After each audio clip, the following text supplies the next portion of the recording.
الحمد لله نحمده ونستعينه ونستغفره ونعوذ بالله من شرور أنفسنا ومن سيئات أعمالنا من يهده الله فلا مضل له ومن يضلل فلا هادي له أشهد أن لا إله إلا الله وحده لا شريك له وأشهد أن محمدا عبده ورسوله يا أيها الذين آمنوا اتقوا الله حق تقاته ولا تموتن إلا وأنتم مسلمون يا أيها الناس اتقوا ربكم الذي خلقكم من نفس واحدة وخلق منها زوجها وبث منهما رجالا كثيرا ونساء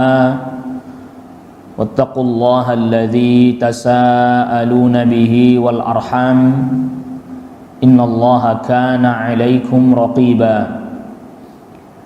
يا أيها الذين آمنوا اتقوا الله وقولوا قولا سديدا يصلح لكم أعمالكم ويغفر لكم ذنوبكم ومن يطع الله ورسوله فقد فاز فوزا عظيما أما بعد فإن أصدق الحديث كتاب الله وخير الهدي هدي محمد صلى الله عليه وسلم وشر الأمور محدثاتها وكل محدثة بدعة وكل بدعة ضلالة وكل ضلالة في النار. Ma'asyiral hadirin wal hadirat jamaah yang mudah-mudahan kita semua selalu dirahmati oleh Allah Subhanahu wa taala.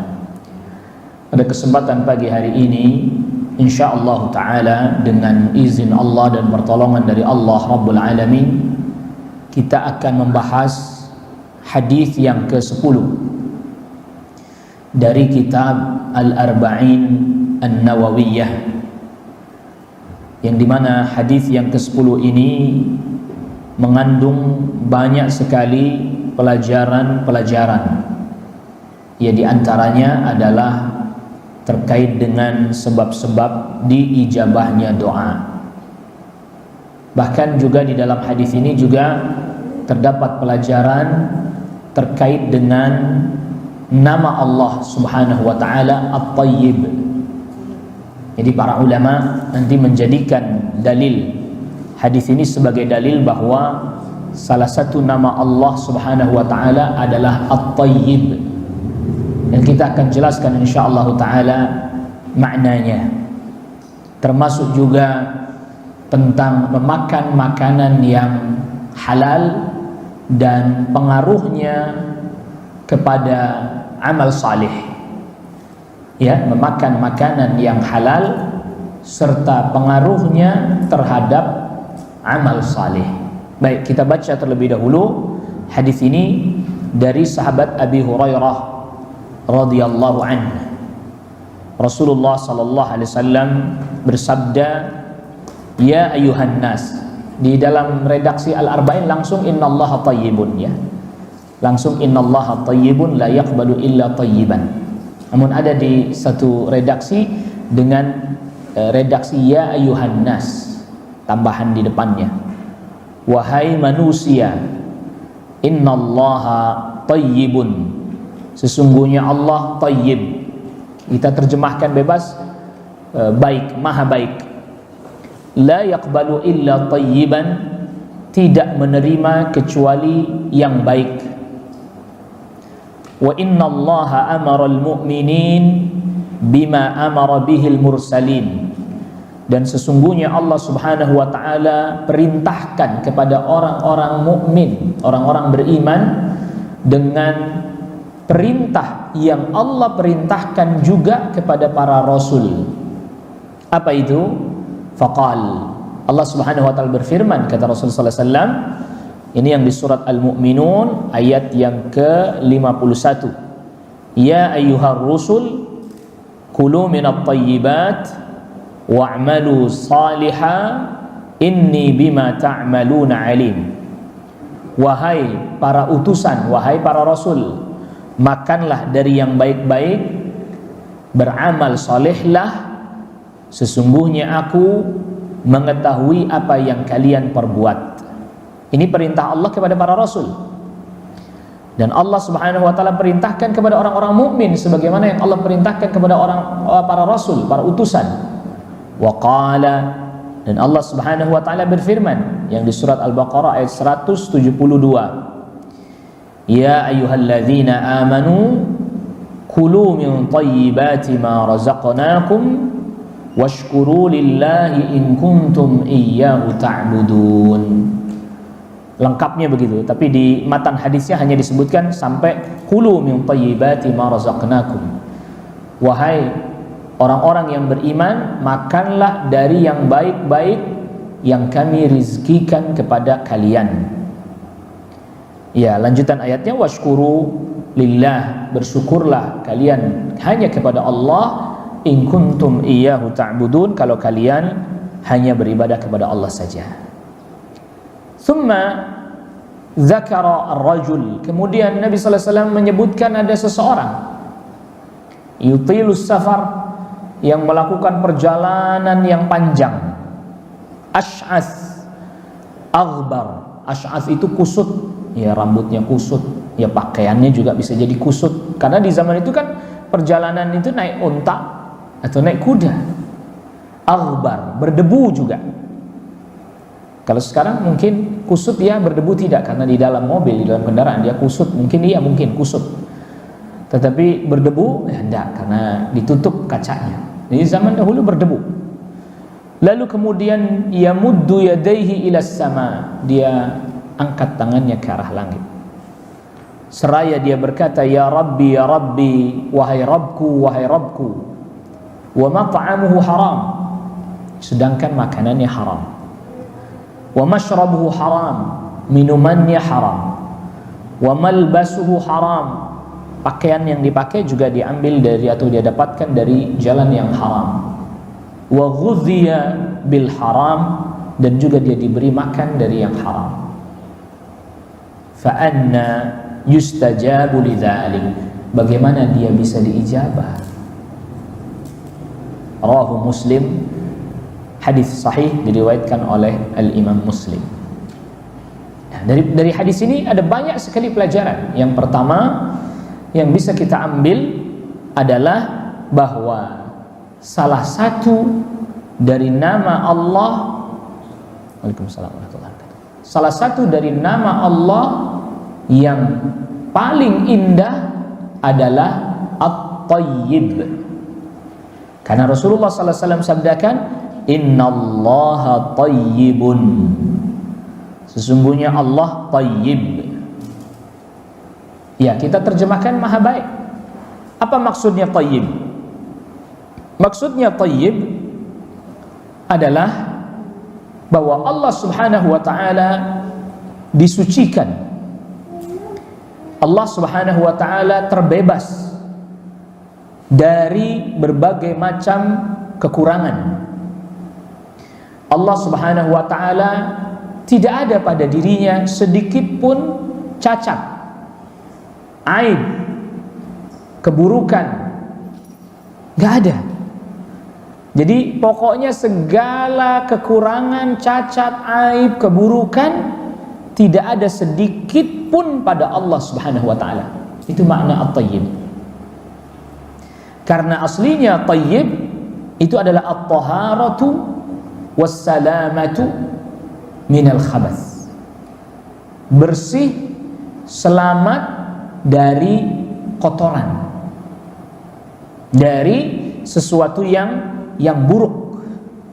Di Allah Subhanahu wa taala enggak ada melekat sedikit pun keburukan, aib, cacat. Pokoknya segala hal yang menunjukkan kekurangan tidak ada pada Allah Subhanahu wa taala. Itu namanya tayyib. Maka Allah Subhanahu wa taala sempurna, karena nggak ada keburukan, nggak ada sedikit pun aib lagi cacat, maka berarti sempurna. Sempurna Allah Subhanahu wa taala terkait dengan zatnya Allah Subhanahu wa taala. Sempurna terkait dengan zatnya Allah Subhanahu wa taala ini maksudnya ya tidak ada sedikit pun aib, cacat, keburukan pada zatnya Allah Subhanahu wa taala. Begitu juga pada sifat-sifatnya Allah Subhanahu wa taala sempurna. Begitu juga sempurna pada perbuatan-perbuatannya Allah Subhanahu wa taala sempurna. Kita beri contoh terkait dengan zatnya Allah Subhanahu wa taala. Allah Subhanahu wa taala firmankan, wa yabqa wajhu rabbika dzul jalali wal ikram.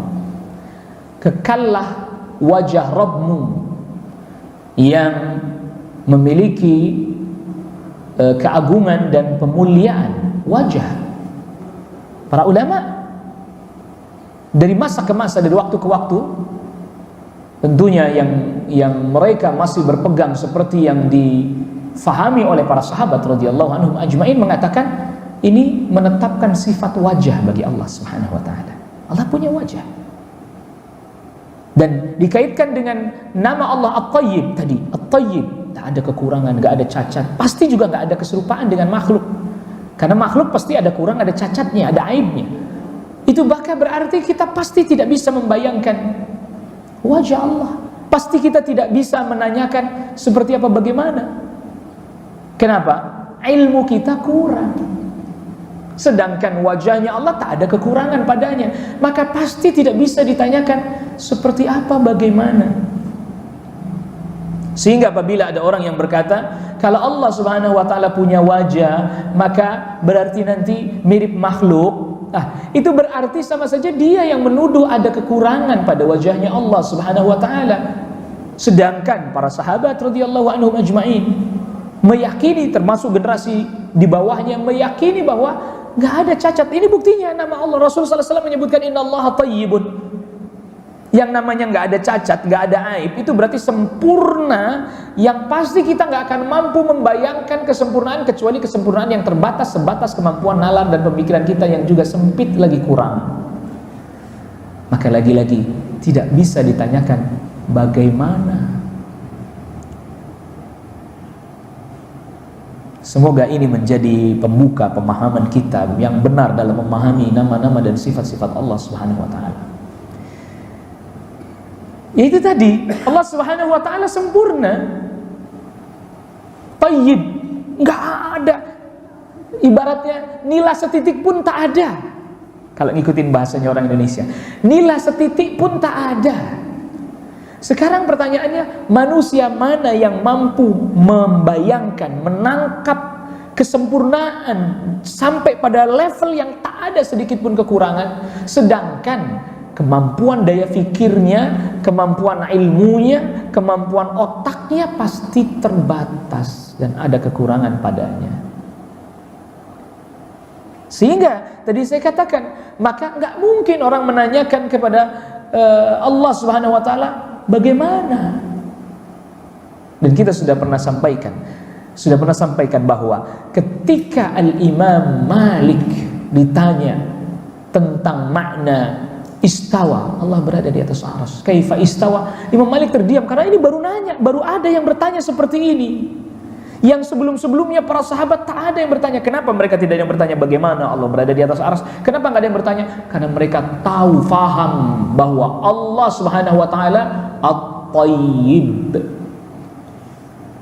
tidak ada sedikit pun kurang, cacat, tak ada pasti keserupaan dengan makhluk. Maka tidak akan pernah ada di antara para sahabat yang menanyakan kepada Rasulullah sallallahu alaihi wasallam bagaimana. Ini hadis luar biasa nih. Maka tidak aneh Al-Imam Nawawi memasukkan hadis ini ke dalam kitab Al-Arba'in, yang memang kitab Al-Arba'in ini ditulis oleh Al-Imam Nawawi agar dipelajari oleh kaum muslimin, agar difahami makna-maknanya, kandungan-kandungannya, yang itu akan bisa menjadi pedoman-pedoman, pondasi-pondasi, dasar-dasar dalam memahami agama, baik terkait dengan akidah ataupun terkait dengan syariat, ibadah, ataupun terkait dengan akhlak dan adab-adab. Karena biasanya seperti yang kita sudah singgung di pertemuan-pertemuan yang awal-awal, biasanya para ulama tuh nulis kitab atau mengumpulkan hadis 40 hadis, tapi temanya satu. Misalnya arba'una hadisan fi zuhud misalnya. 40 hadis terkait dengan zuhud misalnya. Gitu. Hanya satu tema, tapi ini temanya meluas. Bahkan sampai masuk di dalamnya hadis yang mencakup kaidah-kaidah memahami nama-nama Allah, sifat-sifat Allah Subhanahu wa taala. Dan kita sudah jelaskan, satu nama Allah terkait dengan nama yang lain. Satu nama Allah terkait dengan sifat-sifat Allah yang lain. Maka siapa orang yang faham ini, maka dia akan faham bagaimana cara berinteraksi dengan ayat-ayat yang membicarakan tentang tadi contohnya zatnya Allah, wajah misalnya. Ya. Adapun misalnya ada orang yang berkata, oh tapi ternyata Imam Bukhari mengartikannya bukan wajah, kullu syai'in halikun illa wajha, ay illa mulkah. Bisa dibaca illa mulkah, bisa dibaca illa malikah. Bisa dibaca dua. Tidaklah segala sesuatu hancur binasa kecuali mulkahu. Kalau mulkahu berarti diartikan kekuasaannya. Atau malikahu, kecuali pemilik segala sesuatu dia tidak akan hancur. Ya. Nah, itu bukan berarti bahwa Al-Imamul Bukhari itu menolak arti wajah, tidak. Enggak, ini disebut oleh para ulama termasuk Syekhul Islam Ibn Taimiyah rahimahullahu ta'ala. Ada kitab beliau yang bagus sekali menjelaskan tentang tafsir. Jadi sebelum masuk tafsir Anda mesti baca Muqaddimatut Tafsir. Di Muqaddimatut Tafsir apa kata Syekhul Islam Ibn Taimiyah jelaskan? Terkadang para ulama salaf bahkan para tabi'in memaknai satu kata wajah misalnya itu dimaknai dengan lawazim. Lawazim itu konsekuensinya. Tapi bukan berarti mereka menolak wajah bagi Allah Rabbul Alamin, karena telah datang sejumlah dalil yang menjelaskan tentang hal itu. Ditambah lagi selamatnya akidah mereka, benarnya pemahaman mereka. Tadi saya katakan dan kita sudah sebutkan tadi At-Tayyib. Allah Subhanahu wa taala At-Tayyib, maka ketika disebut wajah, Anda tidak perlu bayangin dan nggak boleh, karena yang namanya Tayyib Anda nggak akan mampu membayangkannya karena ilmu kita kurang, minim, sedikit. Sebagaimana yang Allah Subhanahu wa taala firmankan, Waalaikumsalam warahmatullahi wabarakatuh. Sebagaimana yang Allah Subhanahu wa taala firmankan, "Wa ma utitum minal ilmi illa qalila." Tidaklah kalian diberikan ilmu kecuali sedikit. Sedangkan yang Allah firmankan wa ma utitu minal ilmi illa qalila ini terkait dengan ruh. Ya kan? Yasalunaka 'anir ruh, qulir ruhu min amri rabbi. Katakan ruh itu dari urusan Rabbku, adalah urusan Rabbku, dan tidaklah kalian diberikan ilmu kecuali hanya sedikit. Kalau tentang ruh itu makhluk loh. Saya ulangi. Kalau tentang ruh itu makhluk. Mereka bertanya kepada Nabi tentang ruh, Nabi jawab itu urusan Rabbku, itu urusan Allah Subhanahu wa taala, dan tidaklah kalian diberikan ilmu kecuali hanya sedikit. Kalau untuk urusan ruh yang makhluk saja kita tidak diberi ilmu melainkan hanya sedikit, apalagi tentang Allah Subhanahu wa taala. Maka tadi kita katakan nama Allah At-Tayyib ini termasuk pembuka pemahaman agar kita kemudian yang tidak masuk ke dalam ranah yang memang kita nggak dikasih informasi tentang dia. Nah, maka adapun sebagian orang itu Imam Bukhari melakukan takwil itu maknanya wajah tapi dimaknai dengan yang lain. Penjelasannya dijelaskan lagi oleh ulama, termasuk tadi saya sebutkan Syekhul Islam Ibnu Taimiyah di Muqaddimatut Tafsir. Terkadang para ulama terdahulu menafsiri satu kata dengan konsekuensinya. Bukan berarti mereka menolak wajahnya. Misalnya tadi illa mulkahu, kecuali kerajaannya Allah atau kekuasaannya Allah. Langit bumi hancur itu bukan berarti kekuasaan Allah hancur, bukan berarti kerajaan Allah hancur. Itu maksudnya. Ada yang membacanya dengan illa malikahu, hunya kembali kepada kulli syai'. Sebagaimana dijelaskan oleh Al-Imamul Baghawi dalam Syarh Sunnah. Illa malikahu, segala sesuatu hancur kecuali pemilik segala sesuatu itu. Pemiliknya siapa? Allah Subhanahu wa taala. Jadi kalau disebut illa malikahu, kecuali pemiliknya, pemilik segala sesuatu siapa? Allah Subhanahu wa taala. Maka itu terjemahan dengan konsekuensi. Segala sesuatu hancur kecuali pemilik segala sesuatu itu. Siapa pemilik segala sesuatu? Allah Subhanahu wa taala. Segala sesuatu hancur kecuali kekuasaan Allah, kerajaan Allah. Langit bumi bisa hancur karena kiamat, tapi bukan berarti kekuasaan Allah habis. Itu maksudnya. Nah, itu tafsir dengan konsekuensinya, dengan lawazimnya, dengan lazimnya.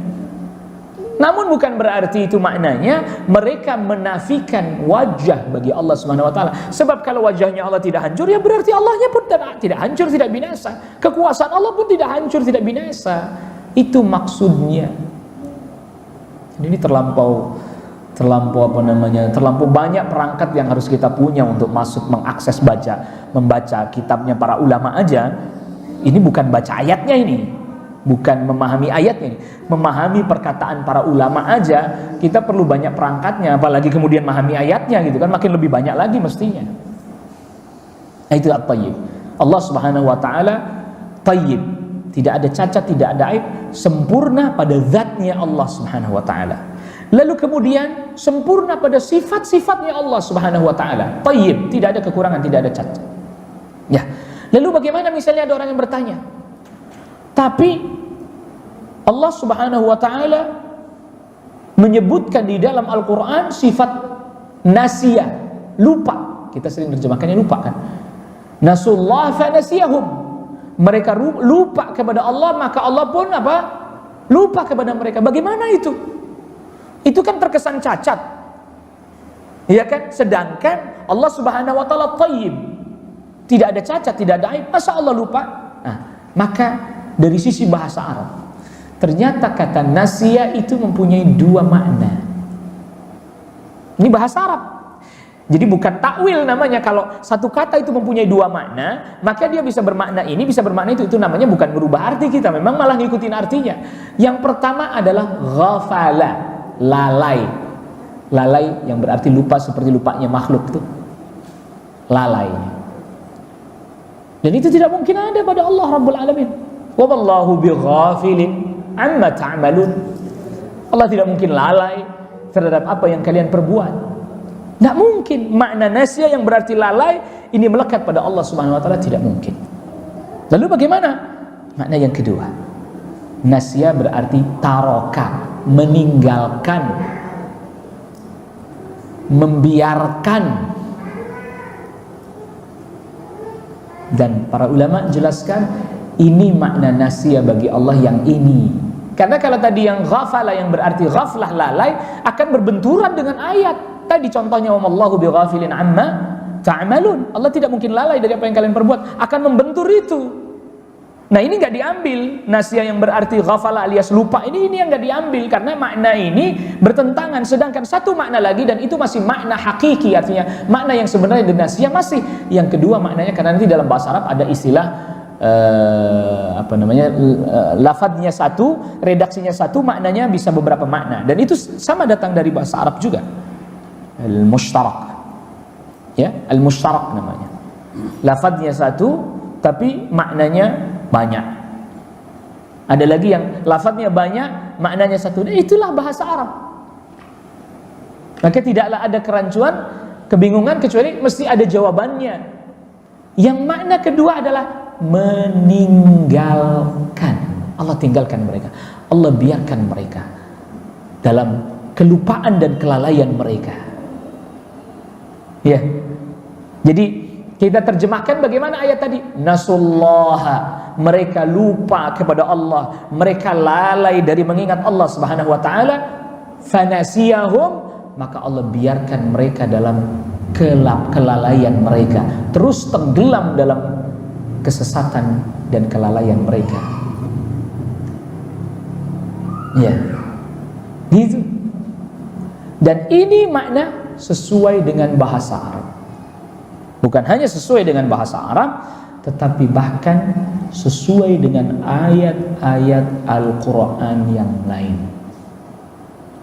Ya, sesuai dengan ayat-ayat Al-Quran yang lain, bahwa Allah Subhanahu wa ta'ala membiarkan mereka dalam kesesatan mereka. Nah itu, dalam kelalaian mereka. Dan itu tidak takwil, artinya takwil tidak merubah, memalingkan makna dari lafaz tersebut, tidak. Karena lafaz itu memang mengandung dua makna. Yang ketiga, Allah Subhanahu wa taala Thayyib, tidak ada cacat, tidak ada aib. Kalau tadi yang pertama tidak ada cacat, tidak ada aib terkait dengan zat Allah, yang kedua terkait dengan perbuatan sifat Allah, dan yang ketiga terkait dengan perbuatan Allah Subhanahu wa taala. Ini bab akidah, kita harus tanamkan dulu yang ini biar enggak rancu, enggak bingung kita. Baik, dalam masalah perbuatan Allah tidak ada yang buruk, enggak ada yang jelek, tidak ada yang cacat, tidak ada yang aib sedikit pun. Pertanyaan muncul, kenapa Allah ciptakan iblis? Sedangkan iblis buruk. Nah ini, mengapa? Ya kalau para sahabat tidak ada nanya-nanya begitu. Mereka faham, pemahamannya benar. Kita ini yang di belakang ini yang pemahamannya rusak. Makanya nanya-nanyanya begitu. Kenapa Allah ciptakan Fir'aun? Kenapa Allah ciptakan Namrud? Kenapa Allah ciptakan Abu Jahal? Dan seterusnya. Tadi katanya Allah, tidak ada perbuatan Allah. Kalau tadi dalam masalah zat Allah tak ada yang buruk, tak ada yang cacat, tak ada yang aib. Pada sifat Allah tidak ada yang buruk, tidak ada cacat, tidak ada aib. Maka tadi kita sudah jelaskan sifat nasiyah tadi dengan maknanya. Dan yang ketiga, perbuatan Allah tidak ada yang buruk. Nah, kalau perbuatan Allah tidak ada yang buruk, kenapa Allah ciptakan iblis, syaitan, orang kafir, Fir'aun, Abu Jahal, Namrud? Kenapa?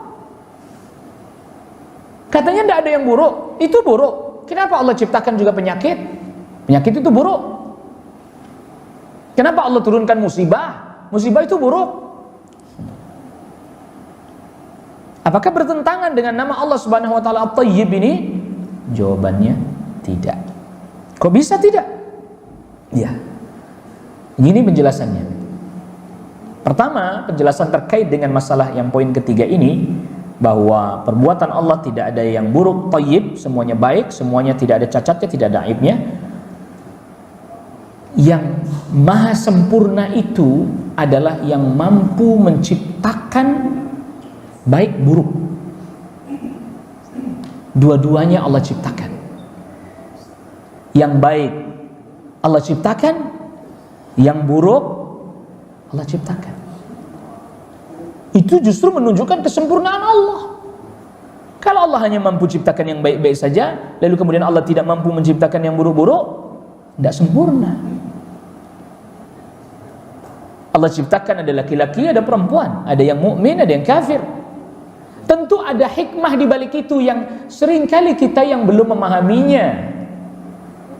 Maka janganlah Anda berkata, coba ya iblis itu tidak ada. Tidak mungkin, itu angan-angan yang tak mungkin kan, ternyata sudah ada. Coba ya orang kafir nggak ada, nggak bisa, nyatanya sudah ada. Seandainya, nggak boleh nih yang seandainya begini yang dalam hal-hal yang tidak mungkin. Begitu. Lalu bagaimana penjelasannya? Lebih detail lagi, lebih rinci lagi. Tadi poin pertama, bahwa Allah Subhanahu wa taala Maha Kuasa, sempurna, sehingga bisa ciptakan yang baik, mampu menciptakan yang buruk juga. Itu semua kehendak Allah. Baik, buruk itu kehendak Allah, Allah yang ciptakan.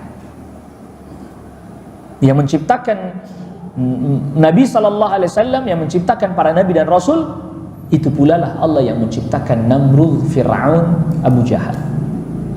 Tidak ada keraguan bagi kaum muslimin hal itu.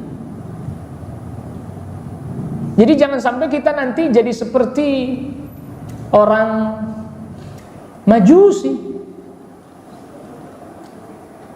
Kenapa orang Majusi? Orang Majusi punya keyakinan yang menciptakan kebaikan cahaya, yang menciptakan keburukan adalah kegelapan. Maka orang Majusi menyembah api karena menurut mereka itulah simbol kebaikan, cahaya. Dan dia tidak boleh padam. Sebab kalau dia padam berarti datang keburukan. Maka orang Majusi nyembah api, mereka juga yang ngejagain api biar api itu tidak padam. Lihat. Maka ini perlu difahami dulu ini. Yang menciptakan para nabi dan rasul dan orang-orang saleh Allah Subhanahu wa taala. Yang menciptakan Fir'aun, yang menciptakan Namrud, yang menciptakan Abu Jahal, siapa? Allah Subhanahu wa taala juga. Yang menciptakan kebaikan, Allah Subhanahu wa taala. Yang menciptakan keburukan, Allah Subhanahu wa taala. Itu poin 1. Poin 2, terkait dengan memahami ini, Allah yang ciptakan orang kafir. Allah yang ciptakan keburukan, tetapi perbuatan Allah menciptakan adanya orang kafir, menciptakan adanya keburukan. Perbuatan Allah menciptakan itu bukan perbuatan yang buruk. Saya ulangi, pelan-pelan, perlahan, agar kita faham. Allah yang ciptakan orang kafir ada, Allah yang jadikan iblis ada dan pasukan-pasukannya syaitan. Allah juga yang ciptakan keburukan. Allah pula yang turunkan penyakit menurut kita kan secara zahir buruk ya. Allah pula yang mendatangkan musibah. Tetapi perbuatan Allah menjadikan yang buruk-buruk ini ada, perbuatan itu bukan perbuatan yang buruk. Dengan kata lain, perbuatan Allah menjadikan yang buruk-buruk ini ada tidak bisa disebut sebagai perbuatan yang buruk. Jelas itu? Bedakan ciptaannya yang Allah kehendaki buruk, tapi perbuatan Allah menjadikan dia ada dan dia jadi buruk, itu bukan perbuatan yang buruk, bukan perbuatan yang jelek. Mengapa? Pertama, alasannya kalau ditanya mengapa, nggak boleh Allah Subhanahu wa taala disebut menjadikan itu perbuatan Allah menjadikan yang buruk ada, itu adalah perbuatan yang buruk, karena Allah tidak pernah meridhai keburukan itu. Allah kehendaki ada, tapi Allah tidak ridhai. Maka tidak setiap sesuatu yang ada itu Allah ridhai. Wala yarda, misalnya Allah firmankan wala yarda li'ibadihil kufr. Allah tidak ridha kekufuran dikerjakan oleh hamba-hambanya, tapi kekufuran itu ada. Yang kedua, kenapa alasannya tidak boleh dikatakan bahwa perbuatan Allah menjadikan yang buruk itu ada, sebut perbuatan yang buruk? Kenapa tidak boleh? Karena di balik itu ada hikmah. Yang hikmah itu mesti baik. Sekali lagi tadi seperti yang sudah saya katakan, kadang kitanya yang belum paham. Di balik itu ada hikmah, tapi kitanya yang belum apa? Belum paham. Apa di antara hikmahnya? Tidaklah sesuatu yang baik akan semakin nampak kebaikannya, melainkan apabila ada lawannya, yaitu buruk. Iman tidak akan nampak kebaikannya selama tak ada lawannya yang buruk, yaitu apa? Kufur. Gitu. Lagi pula juga Allah Subhanahu wa taala pemilik jagat raya ini yang menciptakannya dengan segala isinya, pencipta seluruh makhluk, maka Allah berbuat sesuai dengan hikmahnya Allah. Atau dalam terjemahan bahasa Indonesia, kenapa saya sering katakan dengan terjemahan bahasa Indonesia? Karena terjemahan bahasa Indonesia agak kurang tepat, tapi saya gunakan itu agar supaya kita bisa menangkap pesannya. Sesuai dengan kebijaksanaan Allah, sesuai dengan ilmunya Allah, Allah ciptakan, Allah atur, Allah kendalikan jagat raya ini sesuai dengan ilmu Allah, sesuai dengan ketetapan Allah, bukan sesuai dengan ilmu kita, bukan sesuai dengan yang kita mau, bukan dengan sesuai pandangan kita. Kalau menurut kita mah yang enak tuh orang mukmin semua, kan menurut kita. Lah terus kita ini siapa? Hamba. Maka jangan pakai menurut kita. Allah. Kita yang belum bisa memahami, jangan salahkan Allah, salahkan kita sendiri. Makanya belajar nuntut ilmu. Berapa banyak orang gagal memahami yang dia salahin Allah. Kenapa Allah ciptakan ada iblis? Coba nggak ada iblis, coba nggak ada orang kafir, hidup kita kan tentram. Coba nggak ada perang, hidup kita kan tenang.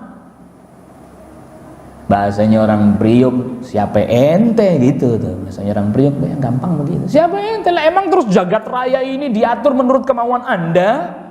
Enggak. Ini Imam Ibnu Qayyim rahimahullahu taala membahas ini panjang lebar di dalam kitabnya Syifaul Alil. Subhanallah, luar biasa itu kitab. Menjawab segala kerancuan dan kebingungan kita. Di antaranya itu tadi. Kalau memang perbuatan Allah semuanya baik, mengapa Allah ciptakan iblis? Kenapa ciptakan syaitan? Kenapa ciptakan Firaun? Kejawab semuanya itu.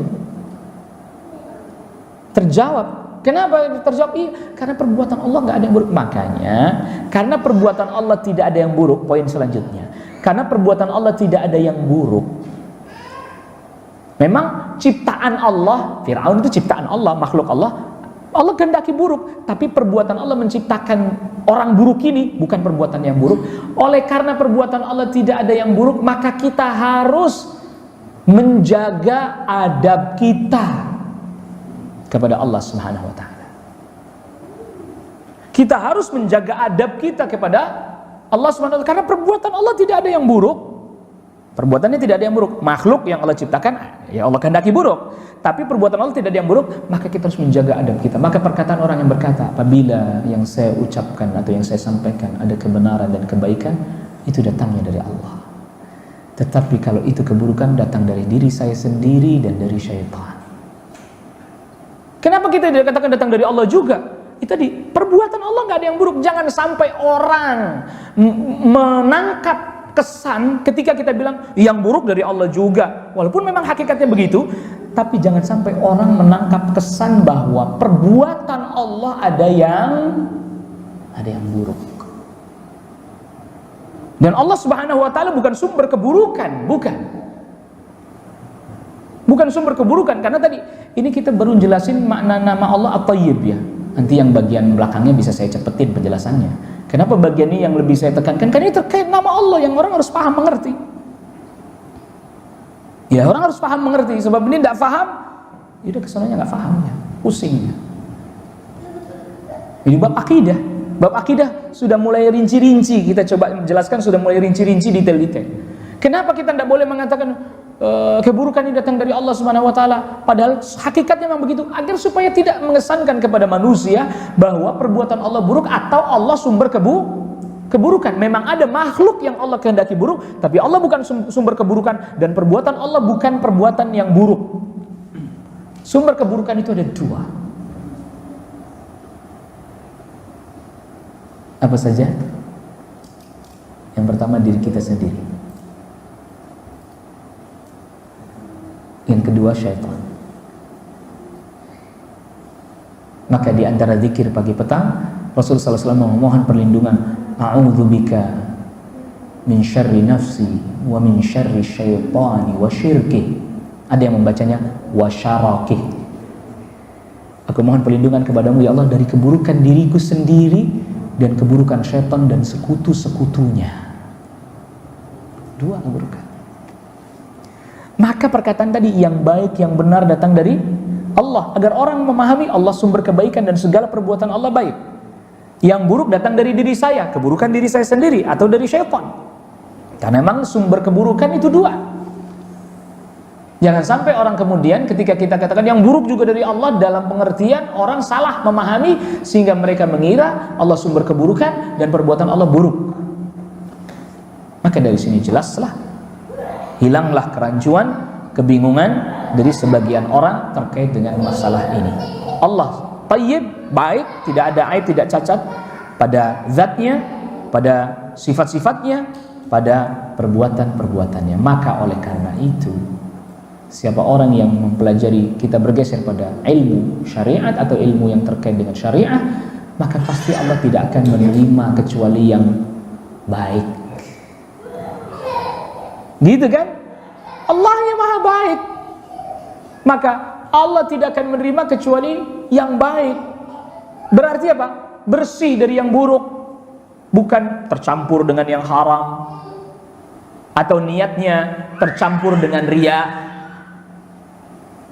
Allah gak akan terima karena itu buruk. Maka buruk atau baik ukurannya dikembalikan kepada Allah Rabbul Alamin.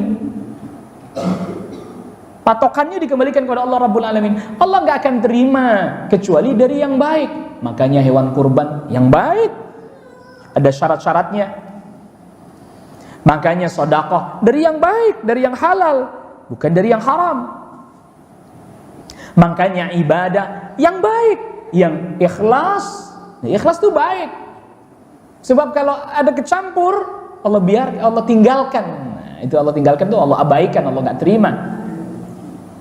Ngikutin tuntunan itu baik. Karena sesuai dengan yang Allah mau. Sebab yang tahu Allah mau bagaimana itu kan Nabi, karena Nabi yang mendapatkan wahyu dari Allah Subhanahu wa taala. Maka satu amalan apabila orang campuri kesyirikan, tadi syirik seperti riya misalnya yang kecil, itu saja terancam Allah talak.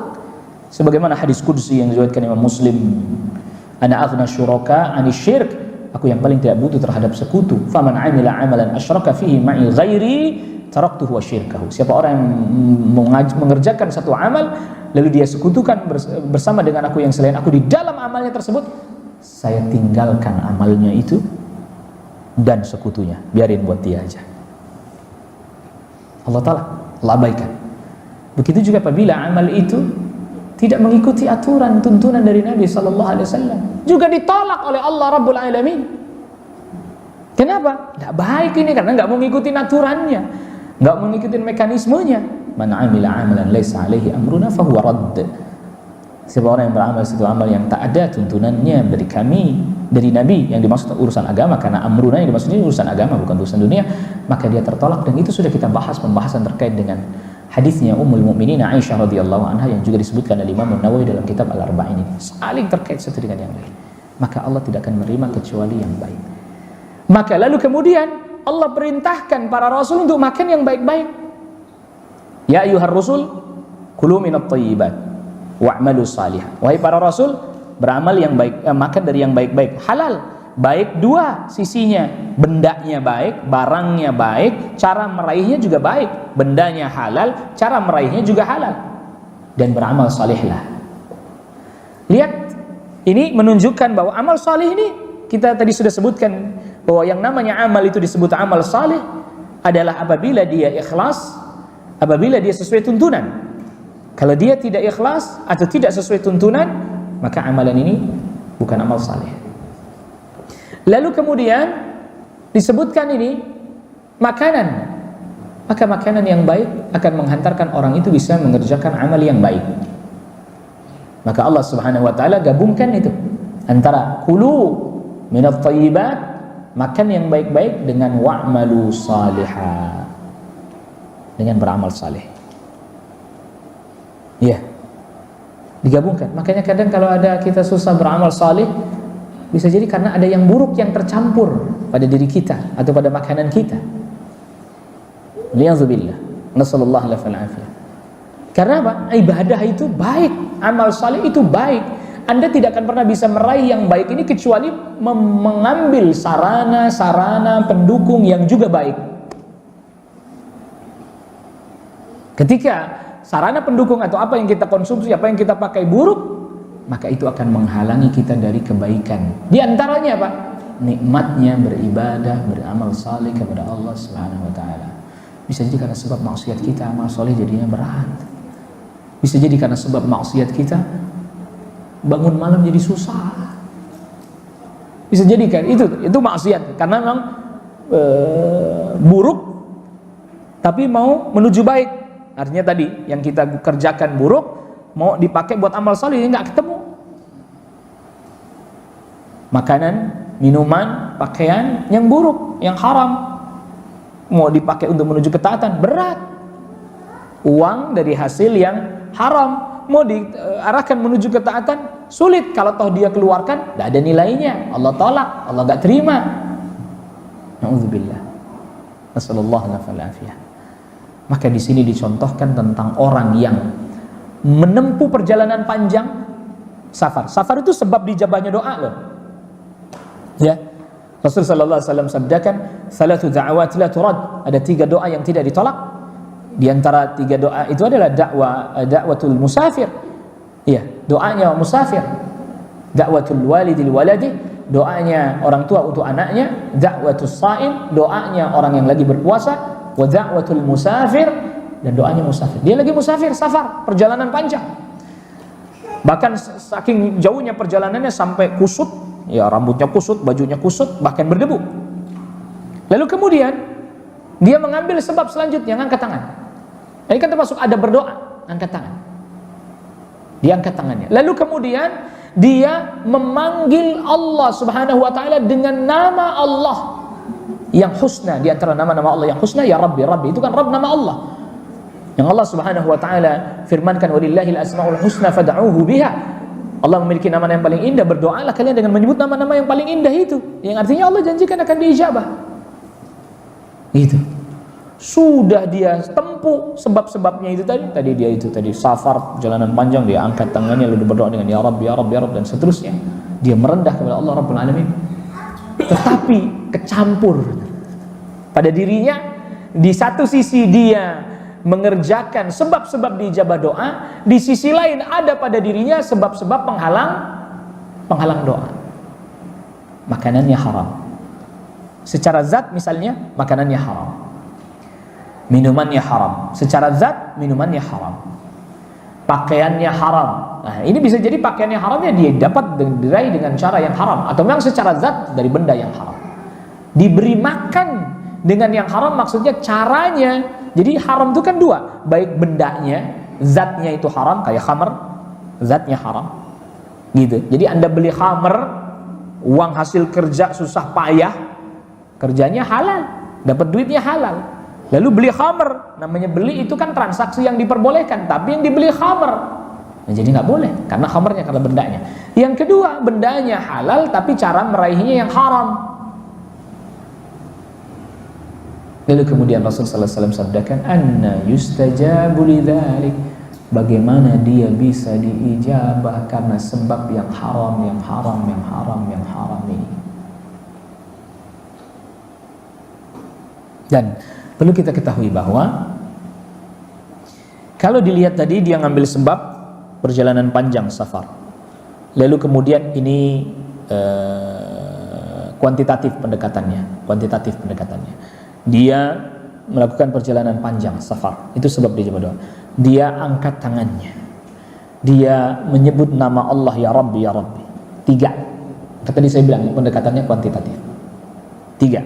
Lalu disebutkan di sana di bawahnya makanannya haram, minumannya haram, pakaiannya haram, diberi makan.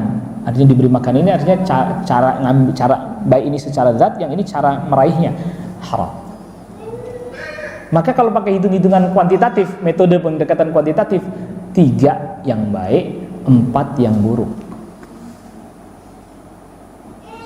Ini kenapa saya bilang pendekatannya kuantitatif? Karena nanti pakai kaidahnya para ulama fiqih, pendekatannya kuantitatif. Idza ijtama'al halal wal haram. Apabila halal dan haram berkumpul, ghullibal haram, dimenangkan yang haram. Apalah lagi ini secara kuantitatif yang haram lebih banyak, 4. Tetapi itu pendekatan kuantitatif tadi.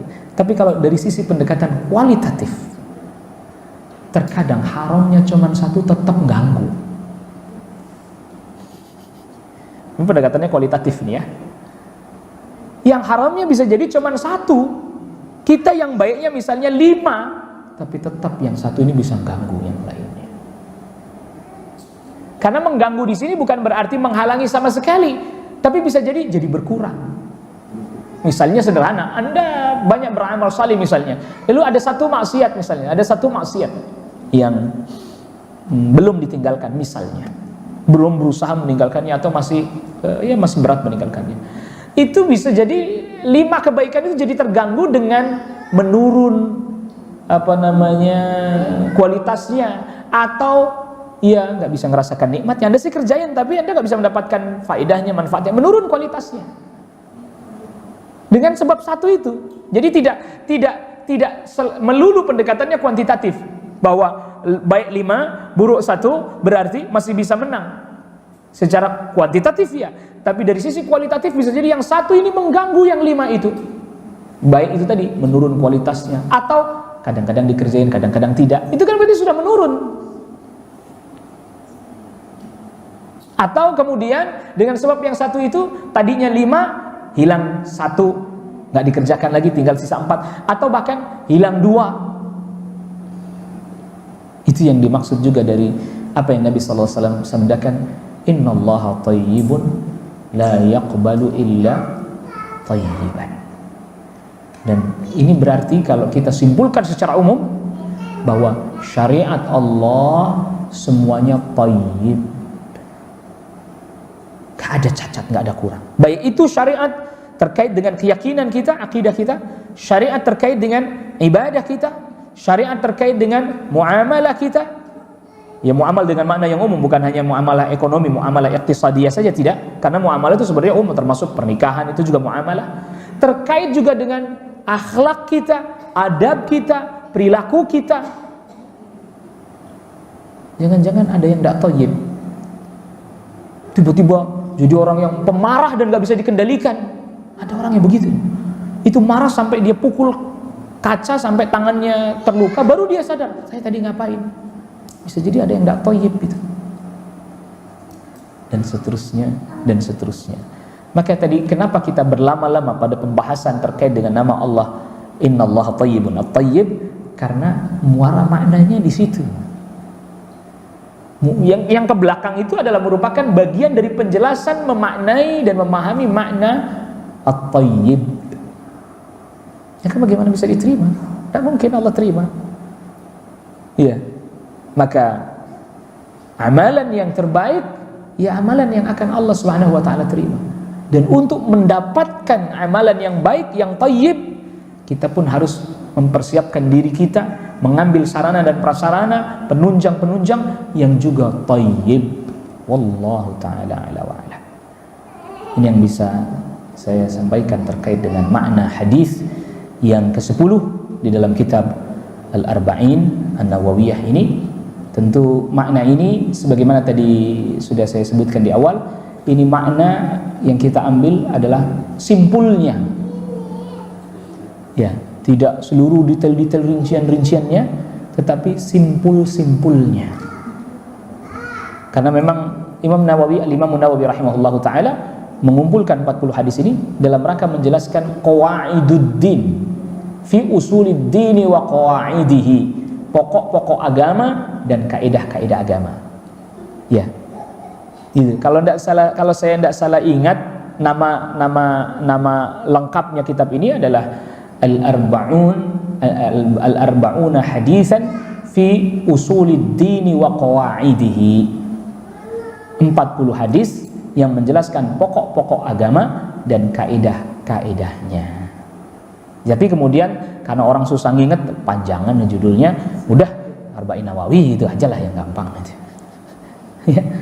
Jadi nama lengkapnya Arba'una Hadisan, Arba'una Hadisan fi Usuliddin wa Qawaidihi. Itu. Lalu kemudian susah lah namanya kepanjangan, udah Arba'in Nawawi lah gitu aja lah yang gampang. Jadi hadis ini termasuk pokok dan kaidah dalam memahami nama dan sifat Allah, dan juga dalam memahami syariat-syariat Allah Subhanahu wa taala. Artinya syariat terkait dengan ibadah dan seterusnya, akidah, dan juga terkait dengan jalan menuju kebaikan. Dia harus menggunakan sarana prasarana juga yang baik. Wallahu taala. Ada yang mau mengajukan pertanyaan, mungkin ada yang belum jelas, silahkan. Atau pertanyaannya tidak terkait dengan ini, kalau saya bisa jawab, ya saya jawab. Kalau tidak, ya wallahu a'lam. Silahkan. Fadhal. Nggak ada kan? Alhamdulillah kalau nggak ada berarti selesai itunya.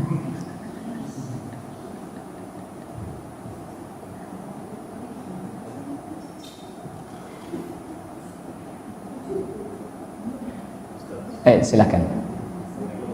Waalaikumsalam warahmatullahi wabarakatuh.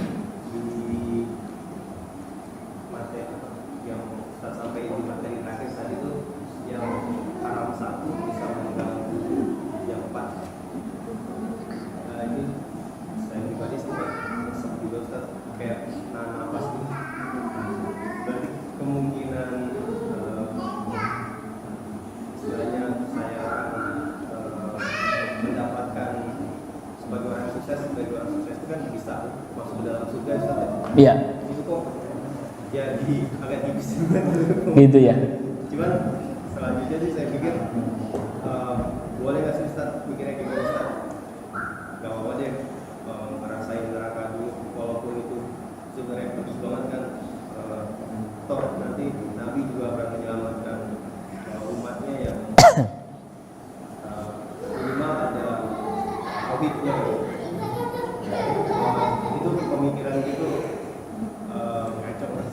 Masya Allah, Masya Allah. Pertanyaannya bagus banget. Ya. Maka tadi saya katakan, secara kuantitatif bisa mengganggu. Mengganggu ini ada level-levelnya, ada tingkatan-tingkatannya. Mengganggu ini ada yang bisa sampai pada level yang paling fatal. Level yang paling fatal, na'udzubillah, membatalkan sama sekali amal. Membatalkan sama sekali apa? Amal. Yaitu kesyirikan. Walaupun satu, Anda punya ratusan bisa sirna semua. Gitu. Maka mengganggunya ini tidak pada satu tingkatan, bukan pada satu bentuk, artinya semuanya sirna sia-sia habis tanpa bekas sama sekali. Tidak, dia ada levelingnya. Mengganggu dalam artian tadi bisa membatalkan, benar-benar hangus lah bahasa kitanya, dan tersisa sama sekali. Kesyirikan walaupun satu, apalagi syirik besar. Beda kalau syirik kecil. Maka nanti ada penjelasannya lebih detail lagi tentunya. Itu jelas. Tapi juga diantara makna mengganggu di sini, ya mengurangi kualitasnya, tidak sampai kepada membatalkan dia sama sekali, tapi mengurangi kualitasnya. Nah, mengurangi kualitasnya ini juga nanti banyak penjelasannya, detail-detailnya lagi. Ya, mengurangi juga, misalnya mengurangi frekuensinya. Jadi misalnya tadinya 4 kali gitu dia kerjakan, atau 5 kali, karena ada maksiat ini jadi kurang, jadi cuma 2 kali. Frekuensinya dikurangi, terkurangi dari diri kita. Mengurangi kualitasnya juga ya termasuk kita merasakan lezatnya ibadah itu, ketaatan itu, karena iman itu kan ada lezatnya. Iya kan? Kita juga sudah pernah bahas ini.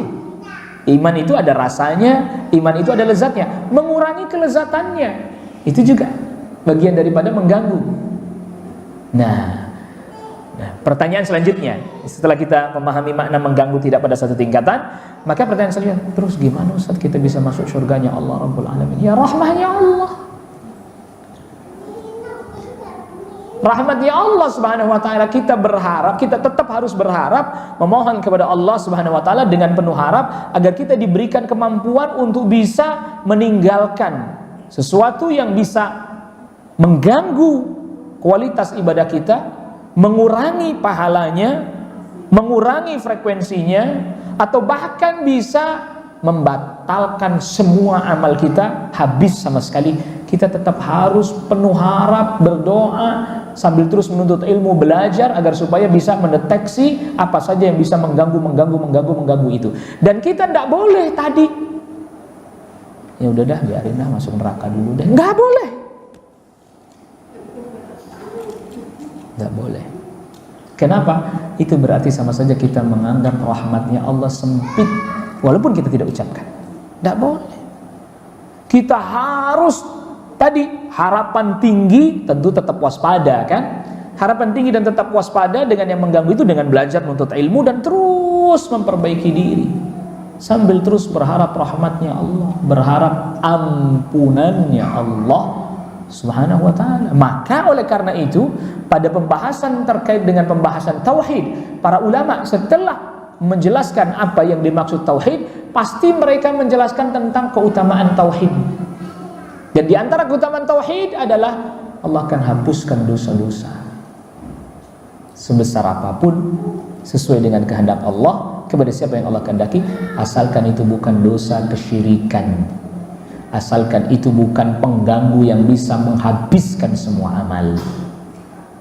Jadi kita tidak boleh juga berburu, Ustaz kayaknya kalau begitu kayaknya, ya karena apa? Tadi Allah memang tidak akan menerima yang thayyib. Tapi tadi sudah kita katakan, untuk mengupayakan thayyib manusia. Kalau Allah jelas sudah sempurna, tidak ada sedikit pun kekurangan jasad.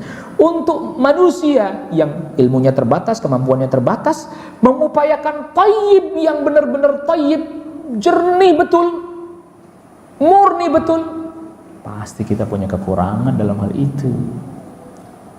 Iya kan?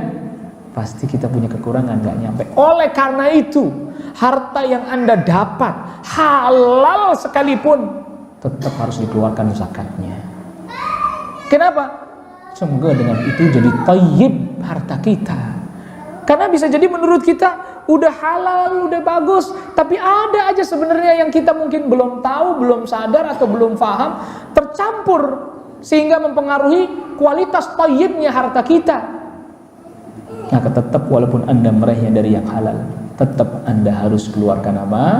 Zakatnya. Terus gimana Ustaz kalau yang haram? Yang haram yang nggak zakat, orang bukan thayyib dizakatin. Kalau haram mah pulangin. Gitu.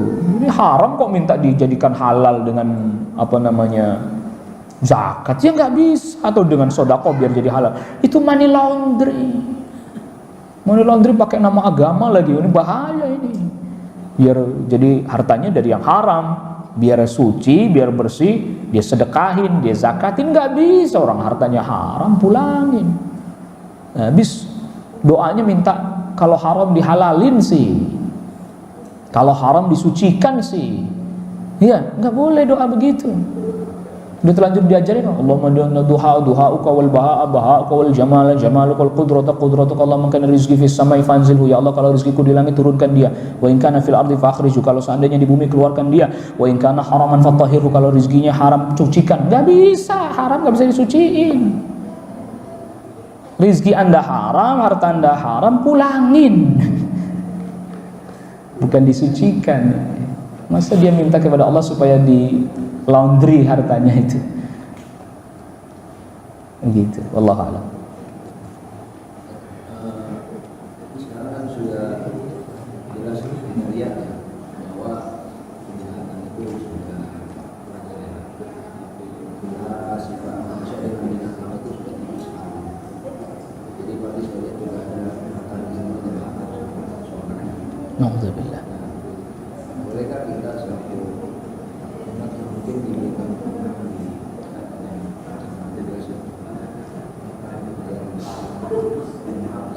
menurut saya dia tidak sudah manusiawi.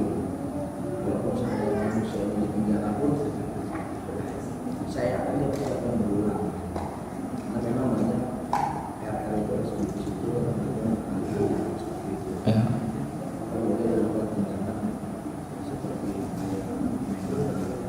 Ya.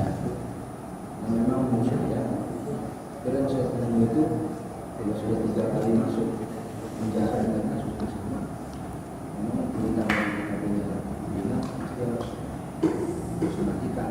Secara aturan resmi Anda diberi kewenangan itu enggak? Iya. Kalau itu selesai sudah. Sesuai dengan beratnya perbuatan itu, sesuai dengan perbuatannya orang itu, misalnya membunuh misalnya, memang sudah berat, di penjara itu kan sebenarnya harapannya rehabilitasi ya, harapannya bisa direhabilitasi, ternyata nggak bisa perilakunya, lalu kemudian ini kalau memang ada aturannya. Karena di Indonesia ini kan orang-orang KUHP ini kan masih mengacu pada sistem barat Belanda. Enggak, maksud saya bukan KUHP-nya. Anda diberi kewenangan itu enggak sama lembaga? Ada. Ya kalau ada. Ya udah, kalau ada ya kasih kewenangan. Iya. Kalau memang Anda diberi kewenangan sama, ini kan petugas nih.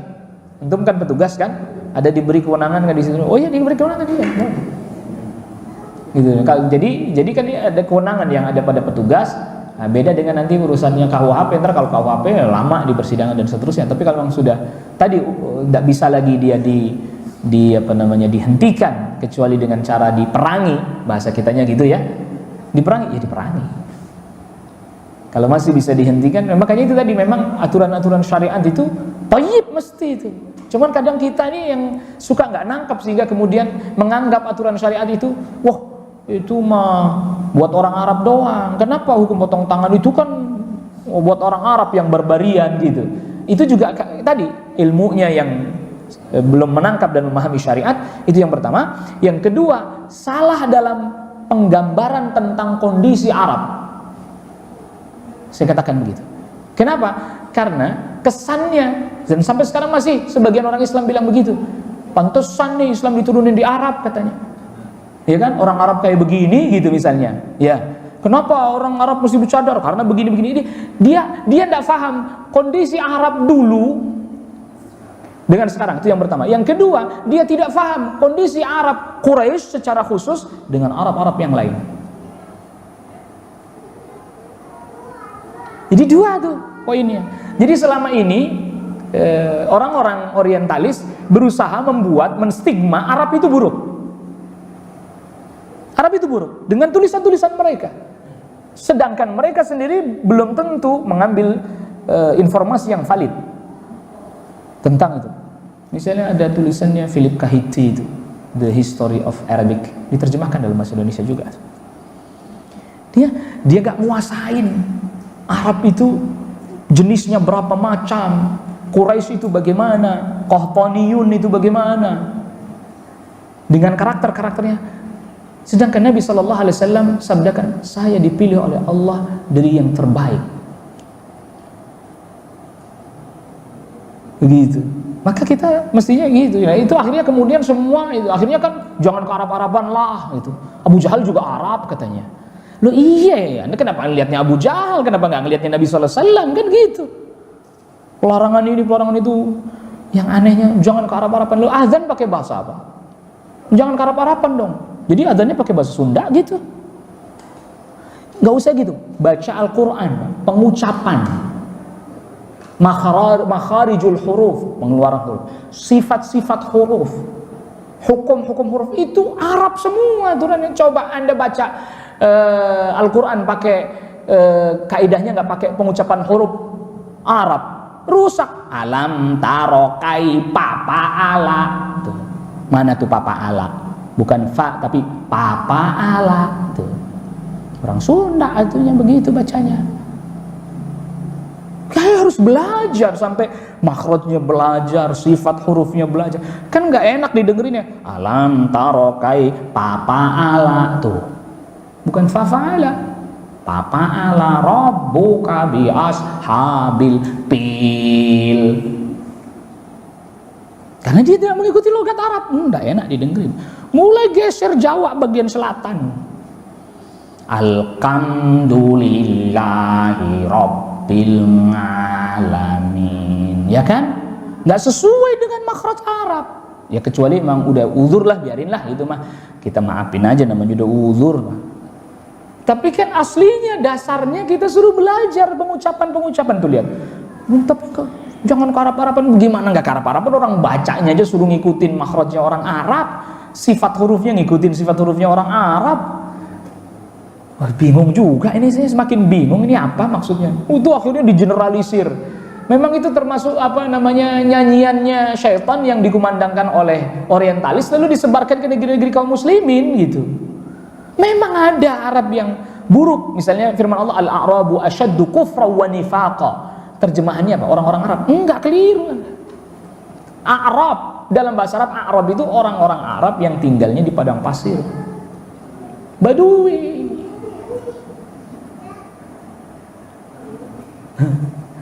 Wa minal a'rabi munafiqun, dan di antara orang-orang A'rab Badui munafiqun. Wa min ahlil madinati maradu fin nifaq, tapi ada juga penduduk Madinah yang terus-menerus dalam kemunafikan.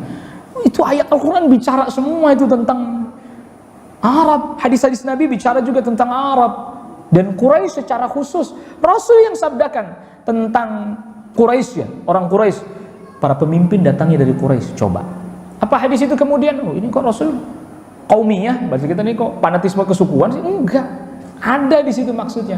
Rasul pun memuji wanita Quraisy, khairu man raqibnal ibil, sebaik-baiknya wanita yang mengendarai unta alias wanita Arab. Quraisy tapinya. Ini bicaranya langsung ke Quraisy. Nanti Arab yang lain lagi. Makanya Quraisy dengan Aus dan Khazraj, suku Arab yang ada di Madinah, Aus dan Khazraj, Syekh Safiyur Rahman mendeteksi, menjelaskan bahwa ini keturunannya Qahtaniyun. Qahtaniyun itu Yaman. Kalau Quraisy itu nggak ada darah Yamannya, yang ada Arab Jurhum. Arab Jurhum itu Arab masih nomaden dulu, ketemu dengan Ismail. Yang Ismail ayahnya Nabi Ibrahim, yaitu orang Irak, Babilonia, yang ibunya orang Mesir. Jadi dia Arabnya dari jalur perempuan, bukan dari jalur laki-laki. Dengan sifat-sifat yang berbeda pula. Kendati pun tidak 24 karat Arabnya, karena dari jalur perempuan kan. Arabnya Quraisy itu ujungnya ke atas Ismail alaihissalam itu Arabnya dapat dari jalur istrinya Nabi Ismail. Enggak 24 karat berarti kan? Ibarat nasab mestinya nggak dapat ini 24 karat. Beda dengan Aus dan Khazraj 24 karat karena kalau ditarik ke Qahtaniyun, tapi mereka punya sifat-sifat yang berbeda. Itu mengapa Syekh Safi Rahman Al-Barakfuri sempat membahas tentang macam-macam Arab di permulaan sirah Nabawiyah. Itu kalau yang nggak nguasain, nggak ngerti itu gimana nih jelasin ini Arab apa maksudnya? Nggak terpilah, nggak tersegmen di dalam benaknya tentang pokoknya general Arab ya begitu semua barbarian gitu aja. Karena Arab itu barbarian makanya hukumnya potong tangan. Dulu rekan-rekan saya mereka di pendidikan kadar ulama setara S2 itu rekan-rekan saya itu sering begitu pemikirannya. Hukum potong tangan itu karena dulu Arab barbarian. Jadi sudah tertanam di benak mereka Arab itu tak berperadaban, tak beradab, barbarian. Nggak detail lah ilmunya. Itu termakan isu juga. Akhirnya begitu. Semua sekarang, waduh, larang, cadar, nggak boleh. Tidak sesuai dengan Indonesia. Biar orang urusan keyakinan, i'tiqad. Yang buka aurat dibiarin ya, Boy. Ini yang buka aurat pakai pakaian pendek dibiarin, yang tutup aurat ributin gimana sih ini suruh buka aurat semua gitu orang. Giliran yang itu Anda harus toleran, yang buka aurat suruh toleran. Terhadap yang tutup aurat malah nggak toleran. Ya habis belajar Islamnya di Barat, Pak. Belajar Islamnya sama orang kafir, bagaimana belajar Islamnya sama orang kafir? Allah musta'an bingung juga gitu belajar. Inna hadzal ilma dinun. Agama ilmu Islam, ilmu agama itu agama yang akan kita amalkan, yang akan kita kerjakan, yang kita yakini. Falyanzur amman ta'khuduna anhu dinahu. Lihat kepada siapa kalian ngambil ilmu ini. Itu perkataannya para salaf dibawakan oleh Imam Muslim di muqaddimah sahihnya. Jadi ngambil ilmu agama bukan ke barat, bukan sama orang kafir. Ya kepada orang yang muslim juga. Yang dia juga baik akidahnya, bagus perilakunya, akhlaknya dan seterusnya. Ini ilmu bukan ilmu sembarangan asal comot. Kalau ilmu dunia Anda comot dari orang kafir, tidak ada masalah ilmu dunia. Makanya para ulama katakan ilmu nih, ilmu hadis, ilmu tafsir, pokoknya ilmu agama lah. Ini agama. Lihat siapa yang kau ambil agama. Dari siapa kau ambil agamamu ini? Wallahu a'lam. Baik, kita cukupkan ya Pak ya kajian kita kali ini. Ya, wa sallallahu ala nabiyyina Muhammadin wa alihi wa sahbihi wa sallama tasliman katsira. Subhanakallahumma bihamdika asyhadu an la ilaha illa anta astaghfiruka wa atubu ilaik. Assalamualaikum warahmatullahi wabarakatuh.